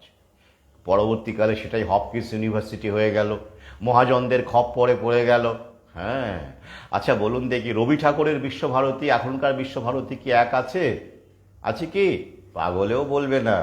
এখন বিশ্বভারতী টোটাল কন্ট্রোলের বিশ্বভারতী, আর তখনকার বিশ্বভারতী হচ্ছে মুক্ত চিন্তার বিশ্বভারতী। একই রকম ব্যাপার, সেটা ওখানেও ঘটেছে। কি ঘটল? হপকিন্স ইউনিভার্সিটি হয়ে গেল। হয়ে যাওয়ার পরে মহাপ্রভুরা তাকে সাজিয়ে গুজিয়ে ব্যাপক ইনভেস্ট করলেন। করার পরে সেটা এতটাই বড় হয়ে গেল, বিপুল বিশেষজ্ঞ হয়ে গেল হপকিন্স ইউনিভার্সিটি। এবং খেয়াল করে দেখবেন, এই করোনা যখন এলো সেই সময় যে ডেটা, ওই যে কি বলুন তো, আপডেট দিত প্রতিদিন করে, প্রতি মুহূর্তে আপডেট দেওয়া হতো, করোনার আপডেট, তাই তো? ওটাকে যেন কি কথা, এক কথায় কি বলে, অ্যাপসটার নাম মনে পড়ছে না, কেউ কমেন্ট করে মনে করিয়ে দাও বা মনে করিয়ে দিন। চাঁদে কত, এরিট্রিয়াতে কত, ব্রাজিলে কত, মায়ানমারে কত, সমস্ত জায়গায় ওই এক মানে করোনা কতগুলো কেস পাওয়া যাচ্ছে। হ্যাঁ, ওয়ার্ল্ডোমিটার মনে পড়েছে, ওয়ার্ল্ডোমিটার। এই ওয়ার্ল্ডোমিটার ডেভেলপ করলো হপকিন্স ইউনিভার্সিটি। হ্যাঁ, আগে ভাগেই এমন এমন আফ্রিকান দেশ যারা নামই শোনোনি করোনার, যেখানে ম্যালেরিয়ার বেসিক ওষুধ পাওয়া যায় না, অ্যান্টিবায়োটিক পাওয়া যায় না, তারা সেখানে নাকি করোনা টেস্ট কিট চলে গেছে। তারা জানেই না করোনাটা কি, রাষ্ট্রপ্রধানরা পর্যন্ত জানে না, অথচ তারা কিছুই জানতে পারলো না, অথচ সেই দেশে এত এত লোক রোগীর করোনা হয়ে গেল, সেটা আমরা জানতে পারলাম মিডিয়ার দৌলতে। কি বুঝলেন? হ্যাঁ, হপকিন্স ইউনিভার্সিটির ওয়ার্ল্ডোমিটার এই কাজটাই করে গেছে, মানুষকে মুরগি বানানো, আর আপনারা বিশ্বাস করেছেন। এই তো বাপ রে বাপ, চাঁদ আফ্রিকা থেকে শুরু করে ল্যাটিন আমেরিকার সর্বত্র একেবারে করোনা রোগীতে ছেয়ে যাচ্ছে। হ্যাঁ, মুহূর্তে মুহূর্তে আপডেট, এত অ্যাক্টিভ কেস, এতগুলো রিকভার করেছে, এতগুলো মরে গেছে, তাই না? ওয়ার্ল্ডোমিটার মনে করে দেখুন, আপনারা সবার প্রত্যেকে সেই সময় একবার করে উঁকি মারতেন, লকডাউনের সময় উঁকি মারতেন, আমিও মারতাম, তবে সেটা রিসার্চ করবার জন্য, প্রশ্ন করবার জন্য, ডাউট করবার জন্য, বিশ্বাস করবার জন্য নয়। করলে তো আমাকে এই ভূমিকায় আপনারা দেখতে পেতেন না, পেতেন কি? তো যাই, তাহলে এরপরে কি হলো? এরপরে ওয়াশিংটন মেডিকেল কমিশনে অভিযোগ জানানো হলো। কি? কোনো একজন ব্যক্তি, কোনো মিডিয়া, কে অভিযোগ জানিয়ে সেটা কিন্তু বলা হচ্ছে না। খেয়াল করে দেখুন, ওই দালালরাই, মহাপ্রভুরা এইসব করে থাকেন। কি না, কোল সাহেব যেসব ক্লেম করছেন সেগুলো মিথ্যে, এবং পেশেন্টদের তিনি ভুলভাল নাকি মিসডায়াগনাইজ করছেন, পেশেন্টদেরকে ভুল ক্যান্সারের ভুল রিপোর্ট দিচ্ছেন, এইসব করে তার বিরুদ্ধে ওয়াশিংটন মেডিকেল কমিশনে অভিযোগ করা হলো। ভালো কথা। তারপরে কে একজন অভিযোগ করলেন, জানা গেল, এতদিন জানা যায়নি, একদিন কিন্তু সবাই চুপচাপই ছিল, এখন জানা গেল তিনি নাকি কোভিড-19 ফান্ড পেয়েছিলেন প্যাথোলজি সেন্টারে, সেই সময় যে বললাম প্রথম দিকে, সেটা নিয়ে তিনি হিসেব টিসেব নাকি দিচ্ছেন না, তছরূপ করেছেন, তহবিল তছরূপ করেছেন, এইসব বলা নাকি সামনে খবরে আসছে, দেখে নেবেন লিঙ্কে। মানে একজন মানুষকে মানে খলনায়ক হিসেবে দাবি করার জন্য যা যা নেগেটিভ পাবলিসিটি করার দরকার সেসবই এখানে চলছে মিডিয়াকে। আচ্ছা, এখানে এবার বলা হচ্ছে যারা অভিযোগ করেছে তার নামে, তাদের নাম গোপন রাখা হচ্ছে। ভাবুন। এবার দেখো আর একটা অভিযোগ কি? In his talks, he attributes this increase to the COVID-19 vaccines and has convinced many people to refuse vaccination due to the concern that the COVID-19 vaccines cause cancer.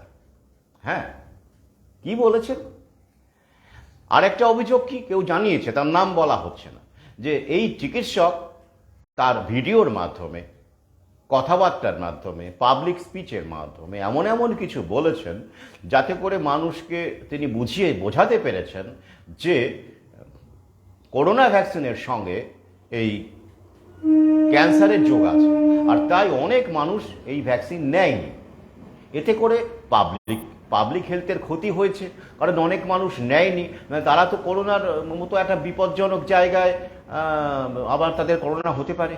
যেমন আমরা যেমন একটা ডোজও নিইনি, আমি তো নিইনি, আমারও হতে পারে, তাই তো কবে যে হবে করোনা অপেক্ষায় আছি। তো যাই হোক, হলে অনেকেই অবশ্য খুশি টুশি হন, কিন্তু করোনা থাকলে তো হবে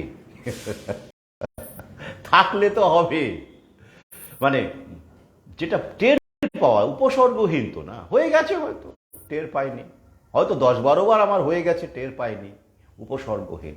স্বর্গে না গেলে তো আর টের পাওয়া যায় না, তাই না? তো যাই, এতে করে স্বাস্থ্যের ক্ষতি হয়েছে এরকম একটা অভিযোগ, তার নাম বলা হচ্ছে না।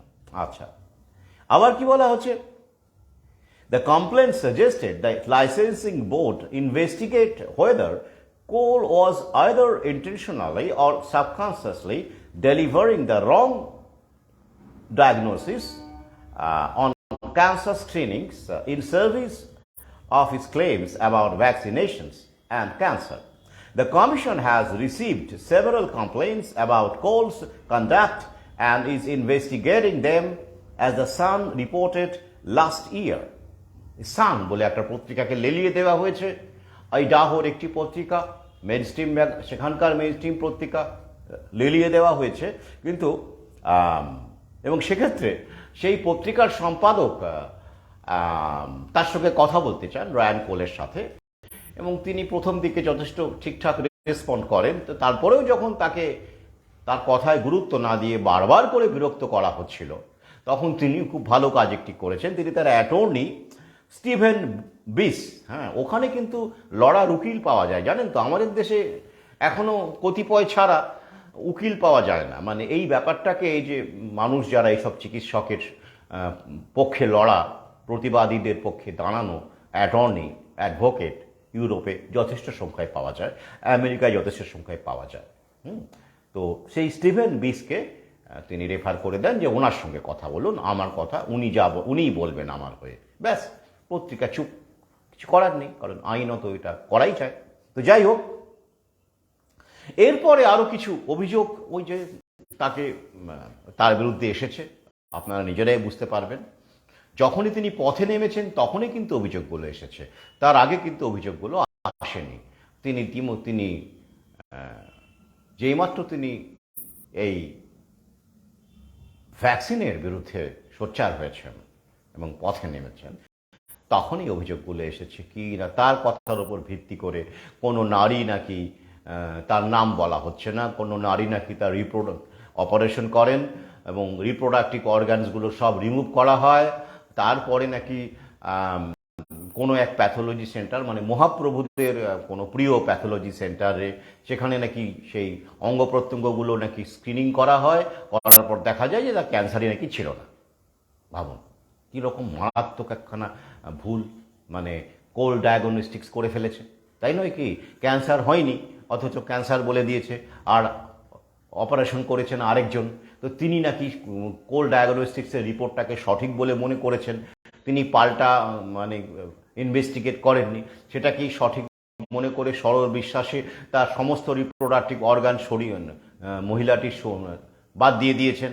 আর তারপরে আরেকটি প্যাথোলজি সেন্টার, সেখানে গিয়ে দেখা যাচ্ছে যে তার নাকি ক্যান্সারই ছিল না, এরকম খবর। কিন্তু ওই যে নাম গোপন রাখা হচ্ছে, স্বাভাবিক কারণ, বলা যুক্তি আছে, প্রাইভেসির কারণে, হেলথ প্রাইভেসির ব্যাপার আছে, এই কারণেই নাকি নাম গোপন রাখা হচ্ছে। তো প্রশ্ন হচ্ছে যে এত কিছু করার পরেও, এত কাঠখড় করার পরেও এই দুটি মাত্র কেস নাকি পাওয়া গেছে, যেখানে হাজার হাজার স্ক্রিনিং হয়, মানে টেস্ট হয় কোল্ড ডায়াগনস্টিক্সে, সেখানে দুটি মাত্র পাওয়া গেছে। যাই হোক, দুটিই বা কেন পাওয়া যাবে, সেটাও খারাপ, তাই নয় কি? যার ক্যান্সার হয়নি তাকে কেন বলা হবে যে ক্যান্সার হয়েছে? কিন্তু প্রশ্ন হচ্ছে যে এগুলোর পিছনে তো একটা সন্দেহ থেকে যায় না, যে এতদিন ধরে যে ডায়াগনস্টিক সেন্টার সাফল্যের সঙ্গে কাজ করছিল, হঠাৎ করে কোল পথে নামার পরে কেন সেই ডায়াগনস্টিক সেন্টারের দুর্নাম হতে শুরু করলো? প্রশ্ন চাকবে না? প্রশ্ন তো চাকবেই, তাই না? যাই হোক, তো আমি আপনাদের মূল বিষয়টা বললাম, বড় আর্টিকেল, পুরোটা বললে সময় কালক্ষেপ হবে, মূল বিষয়টা জানালাম। তো আমি লিংক দিয়ে দেব, এবং এই যে কেস চলছে বিভিন্ন মিডিয়াতে, ওখানে বেরিয়েছে এই রায়ান কোলের বিরুদ্ধে এখন নড়েচড়ে বসেছে প্রভু এবং তাদের মিডিয়া, দালাল মিডিয়া, সেটা আপনারা দেখতে পাবেন, লিঙ্কগুলো পড়লেই দেখতে পাবেন। তাহলে এবার ভাবুন যে তার মেডিকেল লাইসেন্স নিয়েও টানাটানি হতে পারে, কারণ 2023 জানুয়ারি মাসেও এই ব্যাপার আপডেট হচ্ছে, কেসের আপডেট চলছে। যেমন অ্যান্ড্রু ওয়াকফিল্ডের মেডিকেল লাইসেন্স চলে গেছে, আপনারা জানেন, তিনি আর প্র্যাকটিস করতে পারেন না। তো তেমন করেও রায়ান কোলের ক্ষেত্রেও হতে পারে, এবং তার প্যাথোলজি সেন্টারটি তুলে দেওয়ার ব্যবস্থা হতে পারে। এছাড়া আরও অনেকভাবে যদি তিনি কেসে জিতে যান, তার তো ভালো অ্যাটর্নি আছে, হ্যাঁ, তাহলে অন্যভাবে ব্যবস্থা হতে পারে। মহাপ্রভুদের অসাধ্য তো কিছুই নেই। তো এই সব বিবেচনা করলে মহাপ্রভুদের বিরুদ্ধে গর্জে উঠতে, সোচ্চার হতে গেলে একটু তো বুকে কলিজাতে একটু দম লাগে, তাই না বলুন? সিদ্ধারাও থাকতে হয়, তাই তো? আর এই কারণেই বিশ্বের চিকিৎসক সমাজদের কতিপয় এখন, ইউরোপ আমেরিকায় সবচেয়ে বেশি, কারণ তারা অগ্রবর্তী, কারণ তারা বিষয়গুলো বুঝেছে, হাড়ে হাড়ে টের পেয়েছে। কারণ এখন আমাদের দেশের মানুষের যত শতাংশ আধুনিক চিকিৎসার, অত্যাধুনিক চিকিৎসার স্বাদ নিয়েছে, তার অনেক বেশি অত্যাধুনিক চিকিৎসার স্বাদ নিয়েছে আমেরিকা এবং ইউরোপ, প্রথম বিশ্বের দেশগুলো। তাই ওখানকার নাগরিকদের মধ্যে অ্যান্টি ভ্যাক্সারের সংখ্যা অনেক বেশি, দিনে দিনে বাড়ছে। কারণ ওই যে ঘরে আগুন না লাগলে হাড়ে হাড়ে টের না পেলে শুধুমাত্র বইপত্র পড়ে আর ভিডিও দেখে হয় না, এসব হাড়ে হাড়ে বুঝতে হয়। তাই আমি অপেক্ষায় আছি, আগামীতে আমাদের জনগণ, আমাদের নাগরিক হাড়ে হাড়ে টের পাবে। ইতিমধ্যেও কেউ কেউ হাড়ে হাড়ে টের পাচ্ছে, কিন্তু ওই যে আমি বলেছি, আপনারা এখনো কিছুই দেখেননি। হ্যাঁ, কিছুই দেখেননি।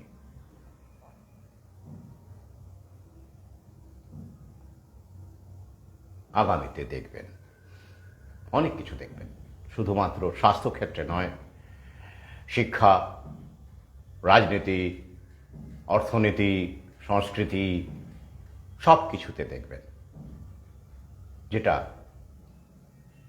আগামী 5-7 বছর পরে বা 10 বছর পরে চারদিকে তাকিয়ে উপলব্ধি করবেন। যদি আমি বারবার করে বলি, যদি এখন কেউ ধরুন আপনি ঘুমিয়ে পড়লেন, ঘুমিয়ে পড়ার পর রিপ ভ্যান উইঙ্কেলের মতো দীর্ঘ ঘুম, 10 বছর পরে আপনার ঘুম ভাঙলো, দেখবেন চারপাশটা আপনি চিনতে পারবেন না। কি কি দেখার বাকি যদি ভালো করে ডিটেলে বলি, রাতে কি ঘুম হবে ভাই? আমি এখন কিন্তু বলা টলা এখন অনেক কমিয়ে দিয়েছি, বলি না কিন্তু। কেন, কি লাভ বলে আমি কিন্তু বলি না। এখন তথ্যমূলক, তথ্যপূর্ণ লেখালেখি, ভিডিও করি, এই পর্যন্তই, একটা ইঙ্গিত দিই পর্যন্ত। ডিটেলিংয়ে আমি কিন্তু চাই না। কেন যাই না? কারণ it's too late, it's too late. যখন বলার তখন বলেছে, কিন্তু এখন ইটস টু লেট। তাই শুধু এইটুকুই বলি, এখনো কিছুই দেখেননি, এই পর্যন্ত বলেই আমি থেমে যাই, বিশদ বর্ণনায় যাই না। তো যাই হোক, আজ এই পর্যন্তই। হ্যাঁ, যারা এই বিশদ শুধু শুধু এই মহামারীর আহামরির ভ্যাকসিন নয়, যেটা এখন চলবে, এটা আগামীতেও চালানো হবে, বহু আগেই বলেছি।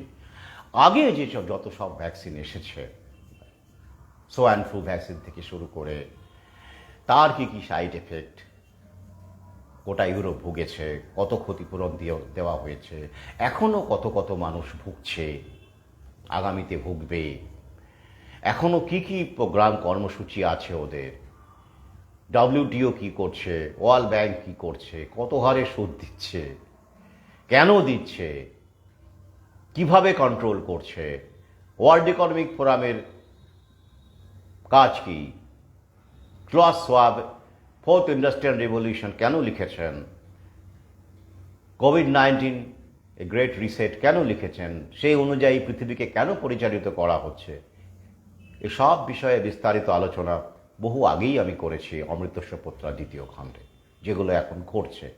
এছাড়াও অনেক তথ্য রয়েছে সেখানে, যেটা এখনও আপনারা জানেন না। কিন্তু প্রশ্ন হচ্ছে যে আমি ফেসবুকে এখনও পর্যন্ত লাইভে যতটা সম্ভব বলতে পারছি, কারণ ফেসবুকে এআইটা ভয়েস রেকগনাইজ করে না, যতদূর আমার অভিজ্ঞতা রয়েছে, তাই টিকে যাচ্ছে। এগুলো লিখলে তো প্রোফাইল আবার বন্ধ করে দিত। তো যাই হোক, যারা সচেতনতার কাজে আছেন, প্রচারে রয়েছেন, তারা অবশ্যই বইটি পড়বেন। আজ যাদের বই পড়ার ইচ্ছে আছে কিন্তু সংগ্রহ করার আর্থিক ক্ষমতা নেই বা সমস্যা আছে, তারা আমাকে নির্দ্বিধায় জানাবেন। তারা যদি কলকাতার আশেপাশে হন তবেই তাকে আমি বইটি পড়ার সুযোগ করে দিতে পারি, কিন্তু দূরবর্তী হলে সত্যি সম্ভব নয় আমার পক্ষে এই মুহূর্তে। সেক্ষেত্রে অন্য পাঠকের সঙ্গে আমি সংযোগ করিয়ে দিতে পারি, তারা যদি তার বইটি শেয়ার করতে পারেন। তবে একমাত্র যদি আপনার মধ্যে সাধ্য না থাকে, আপনি যদি নিডি হন সেরকম, তবে আমার মনে হয় না এরকম মানুষ খুব একটা আছে আমার প্রোফাইলে। কারণ যারা নেট ব্যবহার করছেন নিয়মিত, তার একটা খরচ আছে, সোশ্যাল মিডিয়াতে থাকার একটা খরচ আছে। আমি তো জানি সোশ্যাল মিডিয়াতে এই যে এত এত ভিডিও আমি করি, সেই ভিডিওর তো একটা ব্যয় আছে, আপনারাও দেখছেন তারও একটা ব্যয় আছে। তো যাই হোক, তো তবুও বলে রাখা আমার কর্তব্য, তাই বললাম। আজ এই পর্যন্তই। এই বিশিষ্ট চিকিৎসককে আমার প্রণাম জানাই, আমার শ্রদ্ধা জানাই। তিনি হার মানেননি, তিনি লড়াই করছেন। পরিষ্কার করে তাকে অনেক অফার দেওয়া হয়েছিল তিনি যাতে করে তার কথা উইথড্র করে নেন, কিন্তু তিনি উইথড্র করেননি। তিনি মামলা চালিয়ে যাচ্ছেন, প্রশাসনের হুমকি অগ্রাহ্য করেছেন।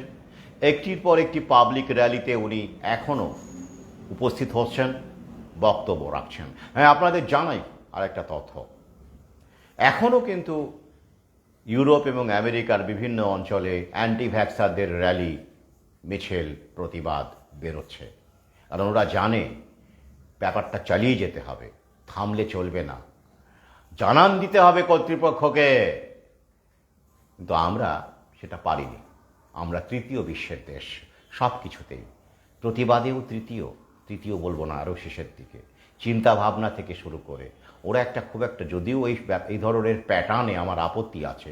তৃতীয় বিশ্ব আবার কি বসায়, প্রথম বিশ্ব আবার কি মশায়।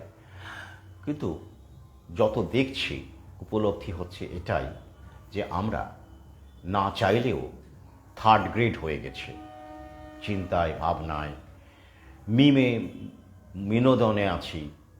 সব কিছুই এখন বিনোদন কেন্দ্রিক আমাদের। আমরা ভাবতে চাই না, বুঝতে চাই না। সেদিন একটা দেখলাম 280 টাকায় না কত টাকায় মাটন থালি দিচ্ছে বলে সে 1 কিলোমিটার লাইন মানুষের। তারা কিন্তু আমরা কি গাড়ি নিয়েও এসেছে, দেখতে পেলাম গাড়ি টাড়িও দাঁড় করানো রয়েছে। ভালো পোশাক আশাক, ব্র্যান্ডেড জামা কাপড় পরা মানুষ, কিন্তু সবাই যে খেতে না পাওয়া মানুষ ঘরে, তাই 280 টাকার 290 টাকার মাটন থালি খাওয়াচ্ছে বলে লাইন দিয়েছে তা নয়। এরা সম্পন্ন ঘরে। তাহলে কি কাঙালপনাটা আমাদের মানসিকতায়, কাঙালপনাটা আমাদের মানসিকতায়। আর তাই সচ্ছল হওয়া সত্ত্বেও আমরা বিপিএল কার্ড করি গোপনে। হ্যাঁ, এটা আমাদের মানসিকতা, তৃতীয় গ্রেড, থার্ড গ্রেড। আর তাই আমাদের ওই পরিস্থিতি। তবে এই জন্যই বলি যে শিক্ষার দরকার আছে। তো আহামরি কিন্তু একটা শিক্ষা, কি শিক্ষা আমাদের দিচ্ছে, আগামীতে কি শিক্ষা দেবে, এখান থেকে আমরা কি শিখব, এইটার দরকার ছিল অনেক ক্ষেত্রে। এই জাতীয় পরিস্থিতির কেন দরকার ছিল, এই বিষয় নিয়ে ভিন্ন ভিডিওতে আমি আসবো আগামীতে।